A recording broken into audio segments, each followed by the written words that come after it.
If you've ever wondered how it is that missing 411 cases happen, this is how. I'm Aiden Mattis, and welcome back to the Lore Line.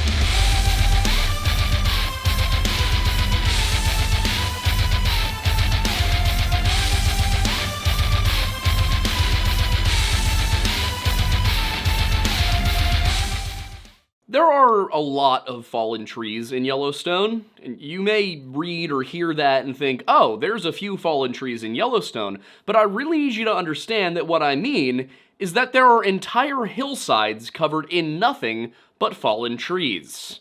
Now, obstacles like this aren't an issue in the modern day, where any trees that fall into a roadway or across a trail can easily be cut or moved by the National Park Service, but back in 1870 that was a bit more of a problem.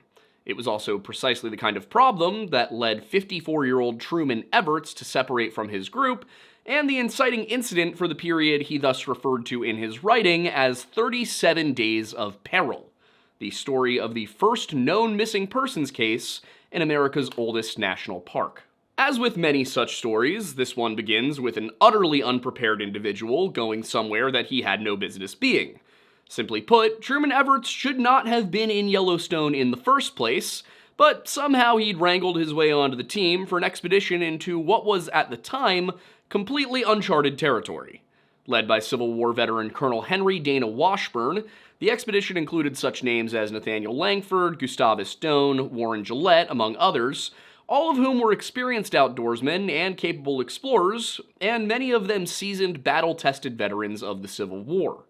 Then there was Truman Everts, a nearsighted, inexperienced, semi-literate, overly confident middle-aged tax assessor who wanted to see some waterfalls and geysers up close. Though he had enlisted in the Union Army at the outset of the Civil War, by his own account, he was laid up for months after the First Battle of Bull Run and never found his way back into combat afterwards. Even living in Montana, he spent most of his time indoors at his offices in Bannock and then Virginia City. He had never gone on an exploratory mission such as the one led by Washburn, he had few, if any, applicable skills, and he likely only made it onto the expedition because Gillette was courting his daughter Bessie, though he did claim to have helped organize it. He was entirely unequipped to be going into the future national park, both physically and mentally, and yet for some ungodly reason, Washburn and the others allowed him to go off alone when the expedition found itself at an impasse on the south end of Yellowstone Lake in early September of 1870. Now, one thing that I will say I would bring with me if I was going to go missing in Montana is Magic Spoon, today's sponsor. Now, you may be familiar with Magic Spoon's famous cereal, with 13 to 14 grams of protein, 0 sugar, and 4 to 5 grams of net carbs in each serving. But you may not be familiar with Magic Spoon treats. These snack-sized little bad boys have 11 to 12 grams of protein, 1 gram of sugar, and 1 to 2 grams of net carbs. So you can always get the fuel you need on the go. It's actually delicious. I know, I want one of those so bad. It's so good. And I'm actually pretty excited about the timing of this ad because we're about to drive to Montana from Philadelphia, and that means that I'm gonna need some, some protein, some schnackums while I'm on the road. That was a little premature, intern, but thank you. And for that, I'm gonna be using Magic Spoon's brand new granola. One thing I also will say is usually I eat my granola with yogurt, but this stuff, you can just kind of eat it as a snack.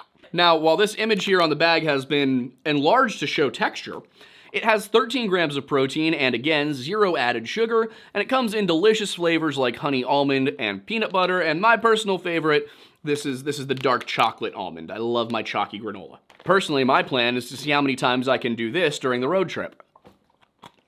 I'm thinking at least 7. And at this point in the ad, you might think I'm eating this because I'm required to, but it's actually just really good. I don't know what to say.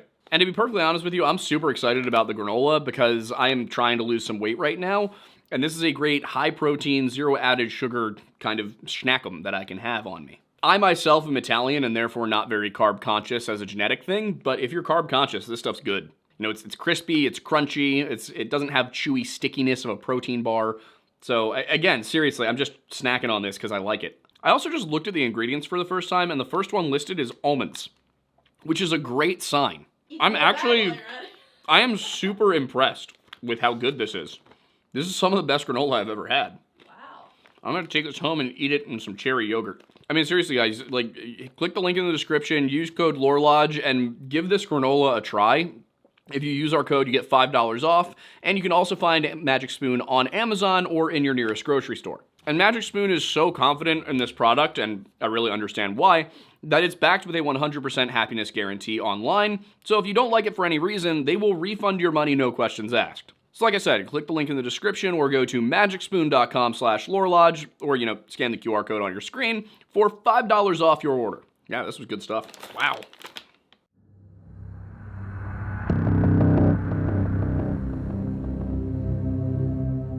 The Washburn party had been skirting the lake since their arrival on September 5th, and were making good time until they reached the Continental Divide. They camped at Grouse Creek on the 8th and were on their way to another planned campsite at Surprise Creek the following day when they came to an area so flooded with fallen timber that their horses couldn't go any further. According to Everts in 37 Days of Peril, whenever we came to one of these immense windfalls, each man engaged in the pursuit of a passage through it. And it was while thus employed, and with the idea that I had found one, that I strayed out of sight and hearing of my comrades. If you've been following this channel for a while, well, you've heard that exact kind of thing plenty of times. Everts, it would seem, did not immediately panic over his situation. In fact, he wrote that he was fully confident of soon rejoining the company, or of finding their camp. And he even said that he had no doubt of being with the party at breakfast the next morning. So he found himself a comfortable enough place to sleep, picketed his horse, and laid down for what would be the last remotely comfortable night for months to come. At least that's how it's presented in the polished, edited version of the story published in Scribner's Magazine in 1871. In Everett's private unpublished notes, he gave a much different account of things. He says that his horse became mired and it took him considerable effort to get the animal unstuck. He wrote of being very anxious to catch up with his party before dark, and he camped not because he felt comfortable, but because he literally could not continue onward due to his poor eyesight. The variation between the published account and the unpublished version actually doesn't end there, and indeed, it continues throughout the entirety of the narrative. In one, Everts is a courageous, enduring man led onwards by spiritual guidance and a sheer will to live. And in the other, you'll see as we go along. Lack of comforts aside on that first night, there was still at least reason to hope that things might turn out all right. Everett still had his horse, his supplies, and a general sense of where he needed to go in order to catch up with the rest of the group. Unfortunately, the forest was so dense and he so inexperienced that navigating it proved nearly impossible almost immediately. He was constantly dismounting and searching around on foot. His path from the previous day had been covered over by fallen pine needles, and he found himself trying to move from landmark to landmark for the apparent lack of a compass. Why he went into the park without a compass, I genuinely do not know. Anyway, it was during one of his on-foot pathfinding attempts that the absolute worst thing possible happened. His horse got spooked and ran off into the wilderness, carrying with it all of his baggage and supplies except for, and I quote, the clothing on my person, a couple of knives, and a small opera glass, by which I believe he was referring to a monocle. He may have been referring to the low-power binoculars typically known by that name, but based on the rest of the story, I'm inclined to believe he was walking around like something of a backwoods Monopoly man. Still, he remained optimistic, not yet realizing the possibility of a permanent separation from the company. By the next day, however, the reality of his situation was settling in. Everts was completely alone, without his horse or his supplies, in an area that neither he nor anyone alive knew well enough to traverse without danger. He only hoped that his companions, following in his footsteps, would come across a series of notices that he had posted to trees in the area in which he'd become lost. Little did he know, Washburn and the others had not only missed the notices, but were at the time still believing he was somewhere along the correct trail.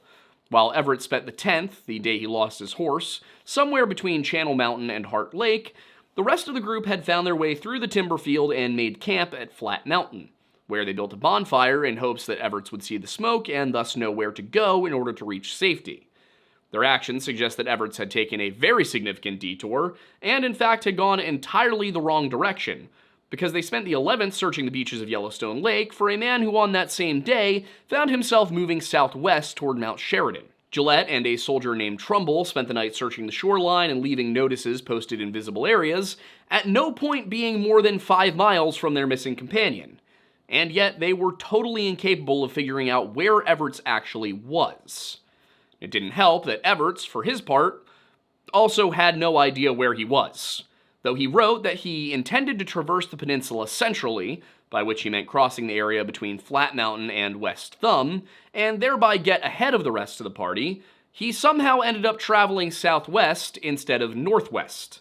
And this decision is even more confusing when you read the reports of the other members of the expedition, specifically Langford, as he recalled that when another party member returned to camp after getting lost earlier in the journey, Everts told the man he should have made for the lakeshore. Even without a compass, and now without the issue of having to find a path suitable for a pack horse, Everts should have been able to identify which way was north simply by looking at where the sun was, and he could have just gone that way. And he knew to do that, yet for some unknown reason, he instead went in entirely the opposite direction. And this is one of the many reasons that I think anyone interested in stories of people going missing in the woods or in hiking the backcountry themselves should read this story. Sometimes people just make utterly inconceivable choices and get themselves even more lost as a result. It doesn't help that the entire account is confused regarding the dates of September 11th through the 13th, and really most of the other dates in the story, but historian Lee Whittlesey argues that Everts traversed from the point where he lost the horse down to Heart Lake between the 10th and the 11th, while Everts himself describes reaching that lake on the 12th. And even more head-scratching is the exact location of one of the first truly horrifying aspects of his ordeal, which again his own writing places on the 11th, while Whittlesey places it on the 13th. The event in question occurred on one of those nights, either before or after Everts reached the small lake beneath Mount Sheridan, at a moment when 37 days suggests the man had once again found his optimism. Having gone days without food, Everts finally came across a patch of elk thistle, and desperate as he was, he took to eating the roots of the plant raw just to get something into his stomach. After feasting as much as he was able, he'd fallen asleep under a tree, only to wake suddenly sometime later. "How long I slept I know not," he wrote, "but suddenly I was roused by a loud, shrill scream, like that of a human being in distress, poured, seemingly, into the very portals of my ear." It was a mountain lion. For the first time since getting separated from the group, Everts did something rational. He scrambled up the nearest tree, climbing as high as he felt he could safely go, just in time to look down and see the savage beast snuffing and growling below. With no weapons and well aware that cats can climb trees, he began to scream at the animal, throw branches down at it, and pray that it would decide he just wasn't worth the effort before he became a delicious midnight snack. A fate we should hope befalls more tax assessors. Still, nothing was working, so he went for the next best option and began to aggressively shake the very tree atop which he was sitting as violently as he possibly could. And once again, we should not be surprised at the lack of intelligence coming from a tax collector. In the end, Everts' last option was to hope he might convince the lion that he was a different kind of primate, preferably the sort that can swing easily from tree to tree, and stay as still as possible in order to make the predator think he wasn't there. Miraculously, it seems to have worked, and after an uncertain period of time, the lion gave up to seek prey less capable of climbing trees. Or at least prey not actively in a tree at the present moment. Now, the edited account makes it seem as though this was an all-night affair, and it likely felt that way to Everts, but he was more realistic in describing the encounter as lasting around half an hour in his unpublished work.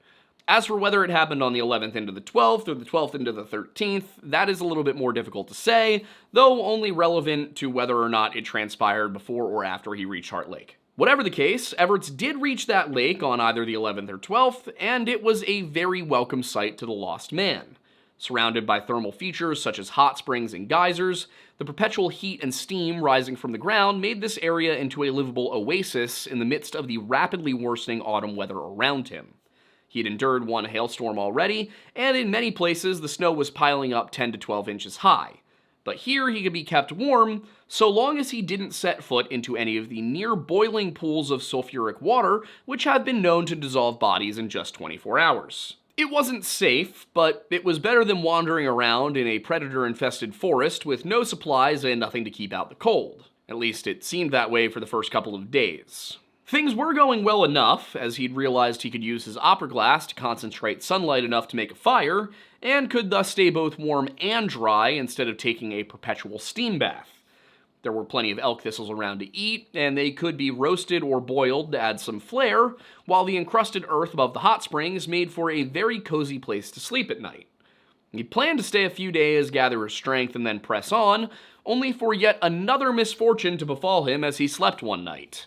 It was his third evening at Heart Lake, and he'd been fast asleep when an unlucky movement broke the crust on which I reposed, and the hot steam pouring upon my hip scalded it severely before I could escape. This broke the illusion of safety rather quickly, and over the next few days, Everts tended to his wounds while he prepared to set out for the shores of Yellowstone Lake, which is of course what he should have done in the first place. By this point, he had somehow managed to lose both of his knives, but now made a convenient substitute by sharpening the tongue of a buckle, which he used to cut off the calves of his boots in order to make slippers. And this right here is yet another example of the edited version not making much sense and departing from the original, in which Everett still repurposed his boots, but only because the heels had become damaged while climbing a mountain that he'd yet to get to in this version. And the identity of the mountain in question is actually also a matter of some debate, as is the day on which Everett set out, though I think there is at least a most likely option regarding the former aspect. Whittlesley suggests that it could have been Flat Mountain, Chicken Ridge, or a high point somewhere along the Continental Divide south of West Thumb, and based on Everett's description of his thoughts and what he saw, I'm inclined to believe it was the first option. First of all, he wrote that he had 3 possible routes out. He could follow the Snake River a distance of 100 miles or more to Eagle Rock Bridge, which is modern-day Idaho Falls, but that was a rather absurd distance to attempt in his condition and entirely out of the way of any possible rescue mission. He could also attempt to retrace his steps back to where he'd initially become lost, but found that the least inviting, probably because I had so recently traversed it. Now, of course, had he gone that way, he almost certainly would have run into the people searching for him because they knew where he'd gone missing in the first place. But instead, he chose to cross the country between the southern shore of Yellowstone Lake and the Madison Mountains, by scaling which I could easily reach the settlements in the Madison Valley. This route, encumbered by the single obstruction of the mountain barrier, was much the shortest, and thus he decided to set off towards the valley some 40 miles to the northwest by heading northeast. Now, this should not surprise anyone at this juncture. Like I said, Whittlesley offers the suggestion that he might have gone to Chicken Ridge, but that would be nearly due east of his campsite on the lake, and it's a little too far inland for the description. Flat Mountain better fits that description, being both at least slightly in the right direction, and particularly tall compared to its immediate surroundings. Getting there, however, was no picnic. He spent the night before reaching this spot alone in the forest, hearing the howls and screams of various animals throughout the night as he struggled to keep warm by his fire, and when he finally did manage to fall asleep, he ended up also falling into the fire, and inflicted a wretched burn on his hand. But the following morning, when he finally crested the peak of the mountain and saw the lake before him, it must have seemed as though he was delivered at last. He was, in fact, never more lost.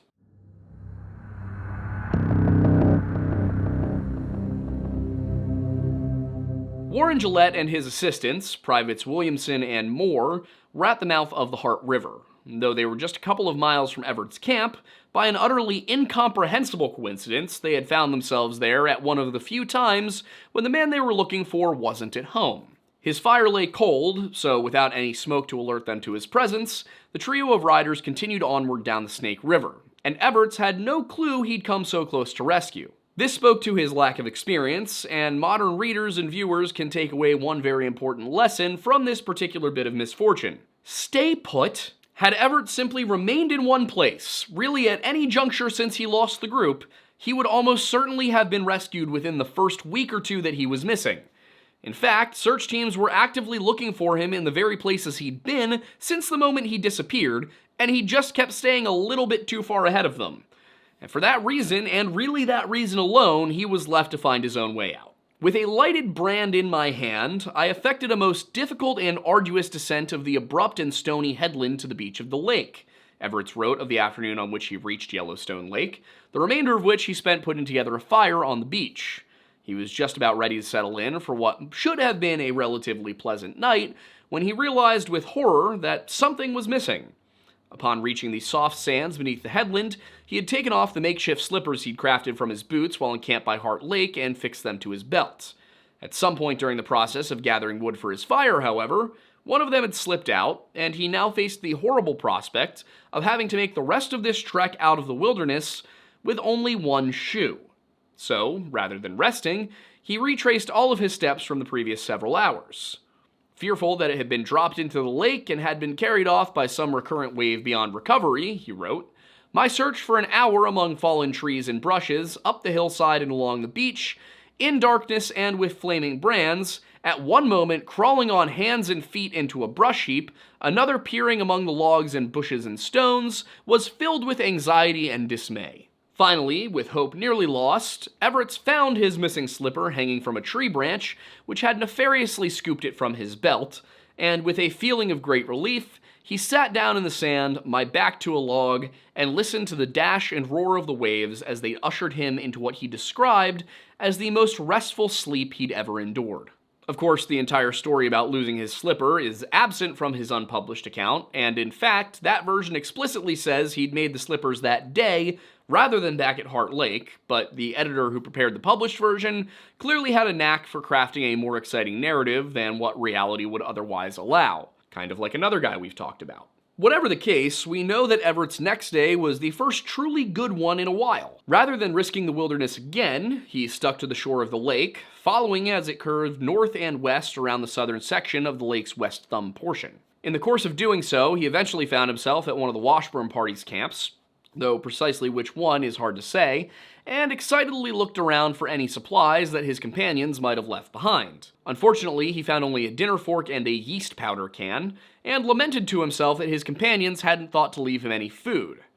In fact, they had, just not at this particular camp.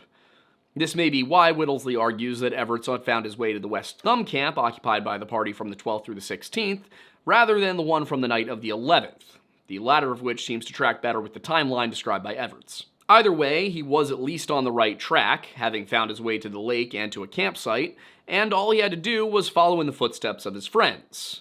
That, however, proved harder than he'd anticipated, and his story doesn't really give any good explanation as to why.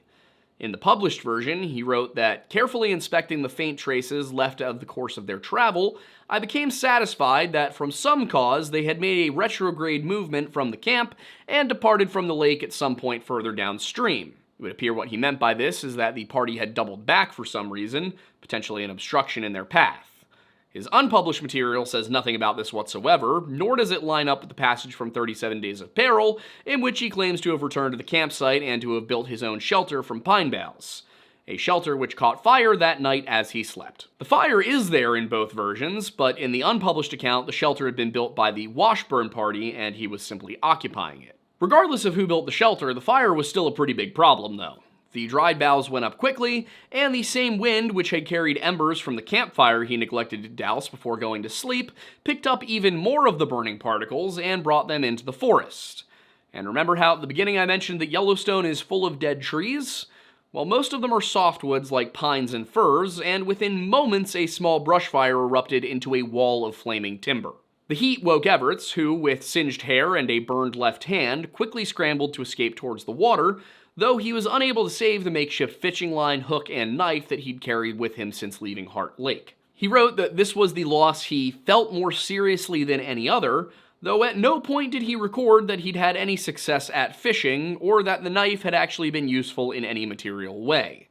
Maybe it was sort of a Tom Hanks in Castaway situation where he was buddies with the inanimate objects, maybe it was just the editor embellishing things to give the story a Robinson Crusoe feeling, or maybe it's Maybelline, but I'm gonna go with it being the editor. I say that not only because of the flowery language, but also because this entire section of the story is told very differently in the unpublished version. Where the edited version described the grandeur of the burning forest as an immense sheet of flame, following to their tops the lofty trees of an almost impenetrable pine forest, leaping madly from top to top and sending thousands of forked tongues 100 feet or more athwart the midnight darkness, lighting up with lurid gloom and glare the surrounding scenery of lake and mountains, which fills the beholder with mingled feelings of awe and astonishment.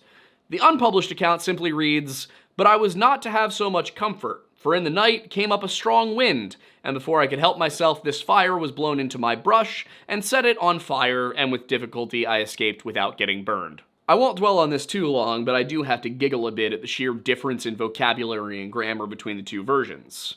While it shouldn't escape a reader that the published version has our hero burning the same hand in the same way at least 2 times, and the unpublished version says he escaped this particular fire unharmed, I also want to point out that the edited account uses terms like long forked tongues and sheets of flame, while the unedited uses the word fire twice in only 11 words, and 4 times in the entire run-on sentence from which I was quoting. Clearly, someone at the paper felt like Everts was lacking in his abilities as an author, and took quite a bit of creative license in editing the man's story, to the point where it often approaches narrative fiction in substance. The unpublished account does give us some clarity on the fishing gear, however, as Everts wrote that their destruction burned any hope of appeasing my hunger with fish. It's actually an incredibly human moment in the story, because it shows that it wasn't about the items having been useful, but about the hope that he derived from having them. The unedited narrative also gives us another reason to be confused about where Everts actually was when this happened, and what the chronology was, because in one he'd already doubled back towards the camp on the shore, while in the other he was following a trail westward through the snow until it literally melted away. Regardless of which it was, we know that Everts was actually following the rest of the party up to this point, and that after the fire he resigned himself to heading north rather than trying to head west towards the Madison Range as previously planned. Precisely why he made that decision, though, differs significantly between the two accounts. In the unpublished, it was very simple.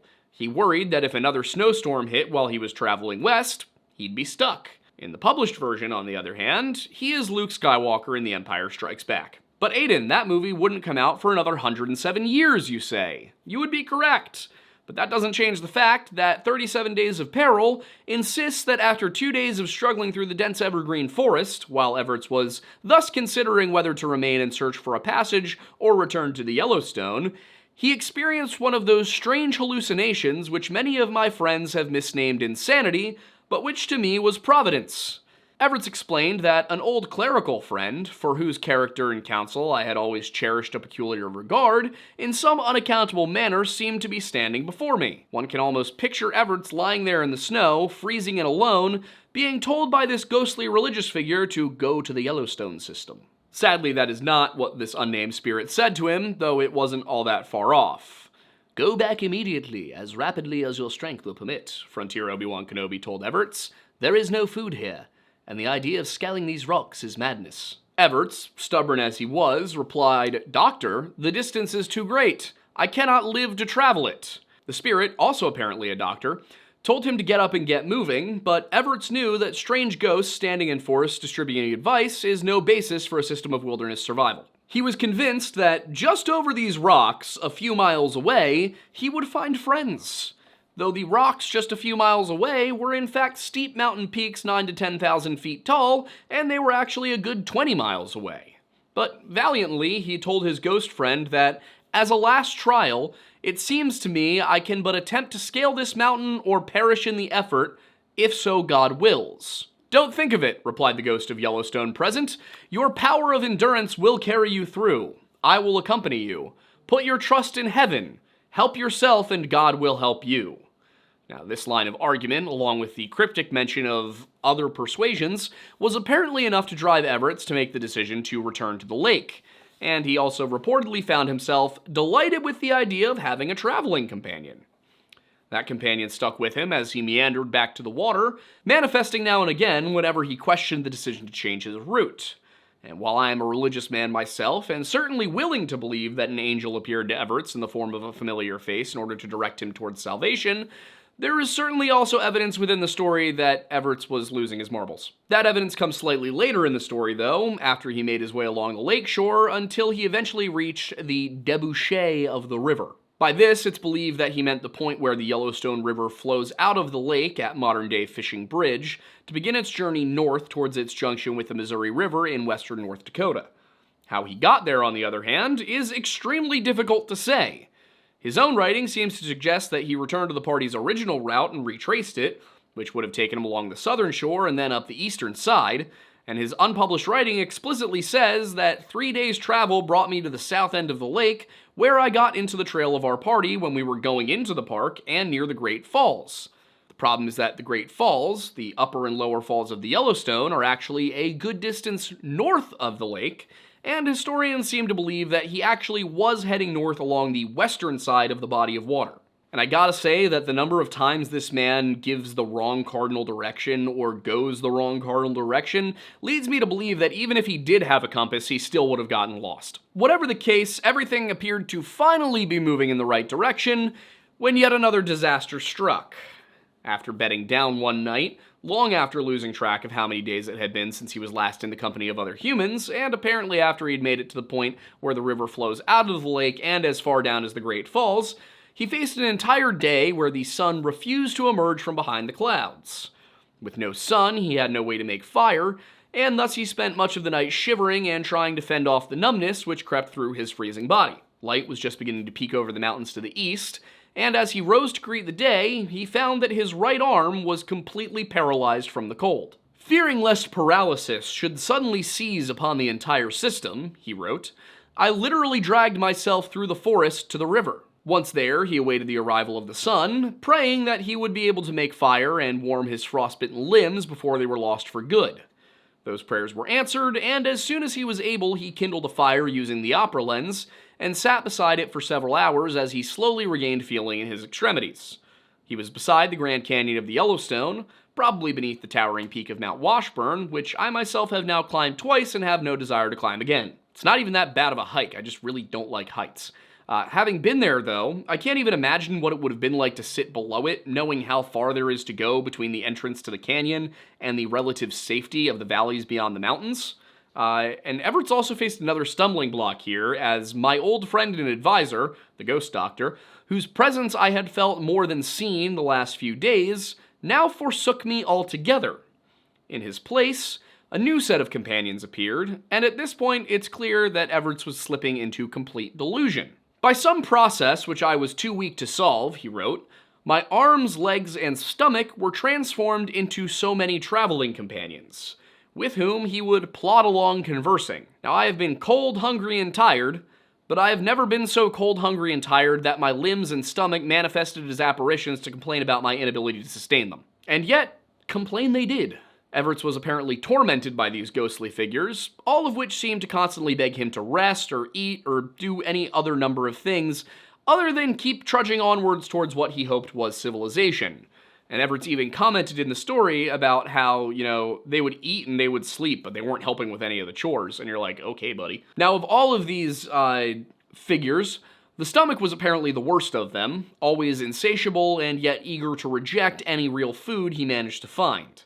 He could eat his roots just fine, but on the occasion that he managed to find and catch a few minnows by hand, he ended up throwing them right back up, which caused the stomach ghost to accuse him of poisoning himself. Everts thought that some mineral in the water had poisoned the fish, potentially I would assume he meant sulfur, but in reality his body was probably just rejecting this new food after subsisting on roots for so long. He pressed onward nonetheless, thinking only of the single being on whom my holiest affections centered, his daughter. It was the wish to see her again that kept him going even as the days grew shorter and colder, and as the landscape stretched on in an endless series of canyons, peaks, and ridges. Here nature seemed to taunt him, offering him the most beautiful scenery and all this bountiful game, but being nearsighted and without his rifle, he was unable to make use of any of it.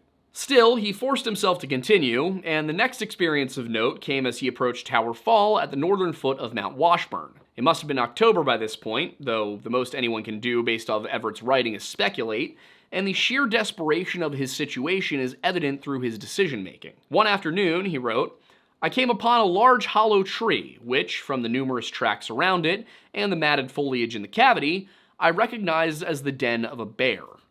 Now, the rational thing to do during the very last days before bear hibernation season begins is to avoid bear dens entirely. Everts, however, saw an opportunity at shelter, and despite his previous mishaps with fire, decided that his best bet would be to gather as much brush as possible and light not one, but several small fires around this dead tree in order to discourage any animals from approaching. Shockingly, it actually worked without burning down the forest again, and he managed to get a night of unbroken sleep for the first time in a while. The next day, he spent the first half of the day in capturing a grasshopper, and the remainder in a fruitless effort to catch a mess of trout. He failed to catch any fish, however, and wrote that in the agony of disappointment, I resolved to fish no more. Instead, he would challenge himself to live only on roots. He left the falls the next day, probably following the present course of Grand Loop Road, until he came to the precipitous side of the canyon, which Whittlesley identifies as being the Grand Canyon of the Yellowstone. And here we have yet another major problem with the published account, because basically everything I've just said contradicts the unpublished one. It's not that the material is absent, but more that the chronology doesn't match.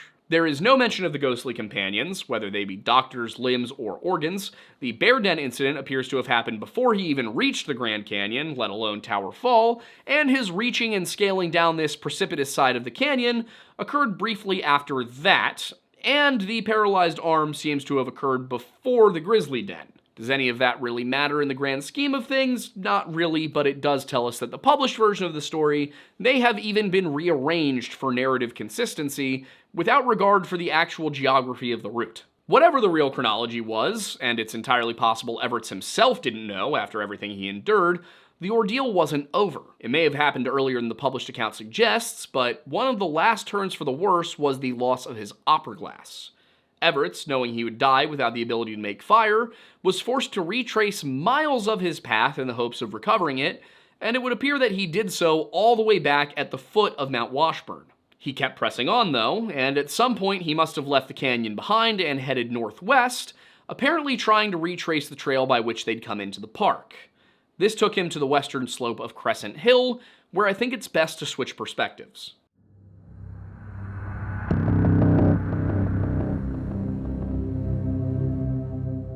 Though early efforts to find Everts had been unsuccessful, he was still a longtime federal official, and had enough connections to ensure that people would continue looking for him at least until winter made the way in and out of the park impassable. A reward was posted for his recovery, and one of the men who set off in hopes of earning the $600 prize was a Scottish explorer and prospector named Collins John H. Baronet, or Jack Baronet as he was generally known to others. He'd also eventually get the nickname Yellowstone Jack, which is just awesome. According to Park Superintendent P.W. Norris, Baronet and a companion named George Pritchett had arrived in Helena the day that the reward was announced, and they didn't hesitate to make their way into the park. On October 16th, they were making their way deeper in, east of Mammoth Hot Springs, when Baronet's dog picked up a trail. By looking closely, Baronet wrote, I saw that something had dragged itself upon the ground. Thinking that it could be the trail of a wounded animal, he, Pritchett, and the dog followed it for about a mile, until suddenly the dog began to growl. Baronet looked across a small canyon ahead of him, and spied a black object upon the ground, which he at first believed to be a bear. My first impulse was to shoot him from where I stood, he wrote, but as he was going so slowly, I saw that I should have no difficulty in overtaking him, and crossed over to where he was. And his description of what came next illustrates the true extent of Everts' suffering, and for the first time from a more reliable narrator. When I got near it, I found it was not a bear, and for the life of me could not tell what it was. It did not look like an animal that I had seen, and it was certainly not a human being. It never occurred to me that it was Everts. I went up close to the object, and it was making a low groaning noise, crawling along upon its hands and elbows, and trying to drag itself up the mountain. Only after a few perplexed minutes did Baronet finally understand what he was looking at, and the stunned explorer simply asked, Everts? The man before him did not answer. Later, General W.E. Strong would recall how Baronet described Everts in that moment to him during a private discussion. His body was reduced to skin and bones, his eyesight nearly gone, and he was unable to speak as he scoured the ground in search of grasshoppers or insects to eat. Not far off, Baronet had killed a mountain lion, and realized that it had probably been stalking Everts, and would likely have killed him that day had he not come along. According to Baronet's own writing, he was able to lift Everts' entire body onto his shoulder with only one arm, so emaciated as the man had become. Poor fellow, Baronet wrote, he was nothing but a shadow. His flesh was all gone, the bones protruded through the skin on the balls of his feet and thighs, and his fingers looked like bird's claws. Everts' rescuers carried him down to what Baronet referred to as the Gardiner River, though in reality it was probably one of the creeks surrounding Crescent Hill, or perhaps it was the Yellowstone itself. From there he was brought to a cabin on Turkey Pen Peak, where Baronet attempted to restore him to coherence by using tea and small amounts of food. Meanwhile, Pritchett rode on to Fort Ellis, now in Bozeman, Montana, to request a doctor and an ambulance be sent down to treat and recover Everts, who was himself in no condition to travel. And one thing that I just realized I forgot to put into the script, but that is in the story, is a hunter came along at one point while they were down there and gave him a pint of rendered bear fat to drink. And he drank it. He drank a pint of rendered bear fat. This is a man who threw up when he tried to eat a couple of minnows, but he drank a pint of bear fat. Like, I'm sure there's a reason that works. A pint of bear fat. Anyway, according to the witness accounts, Everts had in some places worn his body down to the bone, carried several severe burns from fires and hot springs, and was frostbitten where he wasn't burned. All in all, Whittlesey writes, he was a thoroughly wasted and irrational being. A description which I personally find to be redundant, as we already know he was a tax collector. Everts, for his part, had a different and yet certainly fanciful version of events. The unpublished material is more realistic than the published, though both suggest he was far more coherent than his rescuers reported. As far as the published and edited account goes, you'd think that Everts was still in perfect control of his faculties. After hearing his ghostly friend encouraging him to struggle on, he became suddenly sensible of a sharp reflection, as of burnished steel, and looking up through half-closed eyes, two rough but kindly faces met my gaze. His version of that conversation is as follows, beginning with the inquiry, "Are you Mr. Everts?" "Yes, all that is left of him. We have come for you." "Who sent you?" "Judge Lawrence and other friends." "God bless him, and you, and them. I am saved."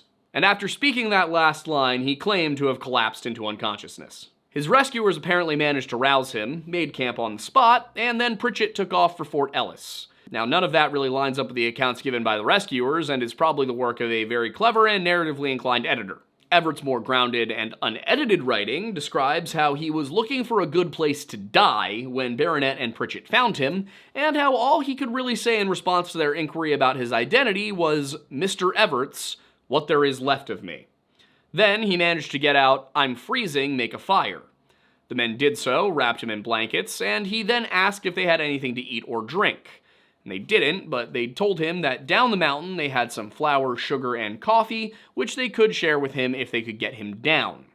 His version also suggests that they were actually much further west than Crescent Hill, but to be honest, I have compared and contrasted every account of this story I could find, and it doesn't seem like anyone knows for sure where all of this went down. It was somewhere between Mammoth Hot Springs and Tower Fall, but that's really all that can be said for certain.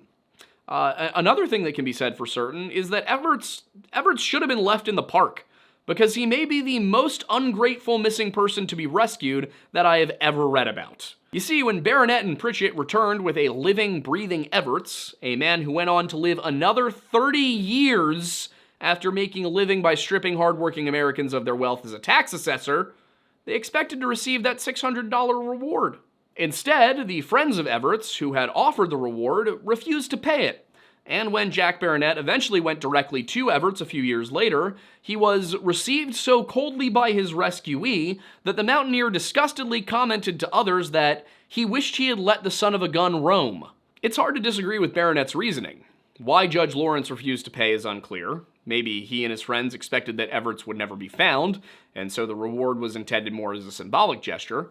Regardless, Baronet and Pritchett should have been paid, but at least the former had a mountain named after him, although the name is misspelled, for his troubles. Everts, on the other hand, undeservedly was offered the superintendentship of Yellowstone National Park when it was created 2 years after his ordeal, and after his account was published in Scribner's magazine in 1871. The issue had done quite a bit to generate buzz about the new park, but Everts turned the position down because it didn't pay enough. He ended up in charge of a smaller park in Rockcastle Springs, Kentucky, where he faded into obscurity and is thus remembered only for the series of remarkably stupid decisions which led him to get so deeply lost, and for the sheer dumb luck which brought him to rescue. Now, all of that said, I do have to say this is one of the only missing persons stories from Yellowstone National Park that doesn't end with the person being found almost immediately. In fact, I tried very hard to find Yellowstone Missing 411 stories, and the only ones I could find were like poachers who were on the edge of the park. There really aren't that many stories of people just disappearing in Yellowstone. And that's not to say that there aren't stories of people getting lost, because there are plenty of those. It's just that the National Park Service, and specifically the rangers in Yellowstone, are really, really good at their job of finding people. That, and it's also really difficult to get lost in the touristy parts of Yellowstone. They're all very well maintained. The trails, a lot of the trails are paved, or at the very least, they're like a dirt road. It's really not like backcountry hiking at all. All of the trails that we were on, you would have to deliberately go off trail in order to end up off trail. It wasn't like when we were climbing Mount Marathon, and this isn't a national park, but it wasn't like when we were climbing Mount Marathon in Alaska, and at the bottom of that mountain, there's just like, there's false trails everywhere. They're all over the place. Here, when we were in Yellowstone, we were walking around and we're like, oh, okay, nice big broad trails. I was even a little comfortable hiking up to the top of a mountain because of how wide the trail was at the parts that had, cliffs. Not a fan of mountains, guys. I do not like mountains. I like looking at them. I like the concept. Don't like being on them. I think my favorite part of mountains is the valleys. The valleys are really nice. I want to stay there. Like, I want to build a ranch in a valley, and it won't be a cult. I'll just be in charge. Anyway, if you want to help us to fulfill our dream of getting a ranch that's definitely not a cult, you can subscribe to us on Patreon for just $1 a month. You can also do that here on YouTube, but Patreon's a better offer. I'm just going to be straight up with you on that. You can also purchase our coffee, Mount Pocono Perk, from Tableau Roasting Company. The link for that is in the description. You can also purchase our merch, which has our logos on it and is really soft and cozy and made in America. The best place to get updates on what's going on here at the channel, when things are coming out, what we're up to, is to join our Discord at bit.ly/jointhelodge, or again, the link is in the description. The link for really everything is in the description. We also have a live show that is usually live at Monday nights. If you're watching this the week that it came out, you're going to be like, hey, Aiden, where's the live show been? We were in Montana, and then we got home and Aiden had COVID. And if you're not accustomed to the live show, there's another Aiden. Now you know. It's not me in a wig. It's a whole other person, or at least 5 feet 6 inches of another person. Anyway, yeah, the live show is usually Monday nights at 7 p.m. Eastern, but if it's not, we will tell you that it's not going to be live that night. You can also catch the live show on Spotify, Apple Podcasts, wherever, 2 days after it goes live on YouTube, so that's Wednesday mornings. And what else do we have? We also have other shows like History Unhinged that we do with Stakuyi, and The Weird Bible, which I am working on 2 new shows for the Weird Bible channel. And also, hopefully, we will be able to do the podcast again at some point. It's hard. It's hard to link schedules. There's also my personal channel where I stream. We used to just link directly to those streams from this video, but then we stopped doing premieres because you guys asked us to stop doing premieres. So if you want to support that, go check that out. I'm going to be playing a lot of Battlefield this fall. And last but not least, we would like to once again thank Magic Spoon for sponsoring this video. I'm not kidding, that granola is delicious. Go check it out, try it. The link is in the description. I'm Aiden Mattis, and thank you for stopping by the Lore Lodge.